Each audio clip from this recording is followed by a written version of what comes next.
வீட்டுக்குள்ள யாரு இருக்கா பாடியம்மா, நாங்க திருவிழாவுக்கு டொனேஷன் வாங்க வந்தோம்மா, கேக்குற பணத்தை கொடுத்தாலே போதுமம்மா. நீங்க உங்களுக்கு என்ன வேணும்? ஒர்க்க பேசாதீங்க, அம்மன் கோவப்படுவா. இது ஆடி மாசம் தெரியாதா உங்களுக்கு? சரி, அதுக்கு என்ன இப்போ? வர 9ஆம் தேதி காடு சிலை கோயில கடை வெட்டுறோம். அன்னைக்கு ராத்திரி மைதான மொத்தியில தெருக்கூத்து. மறுநாள் காலையில 6:45 அம்மனுக்கு கூழ் ஊத்துறோம்.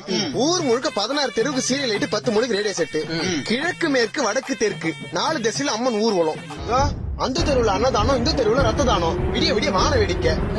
அந்த அளவுக்கு திருவிழா நடத்தி ஆடி மாசத்துல அம்மனை திருப்தி படுத்த வேண்டியது நம்மளோட கடமை இல்லையா? அதிகம் இல்ல, வீட்டுக்கு 10,000 தான் டொனேஷன். பட்டுன்னு போயிருக்கோம். ஐயோ ஐயோ ஐயோ ஐயோ ஐயோ, அம்மா காளியம்மா அங்காளம்மா, உங்களுக்கு போய் இப்படி கணக்கு பாக்குறாங்களே. அம்மா அம்மா தாயே, இருங்க இருங்க, அவ்வளவு காசுக்கு நான் எங்க போ? ஐயோ அம்மா காளியம்மா, உங்களுக்கு வெறும் 10,000 கொடுக்கறதுக்கு இப்படி யோசிக்கிறாங்களே. அம்மா அம்மா தாயே, அன்னபூர்ணி அங்காளம்மா தாயே. இருங்க, நான் போய் எடுத்துட்டு வரேன். சீக்கிரம் போமா, அம்மனை காக்க வைக்காத.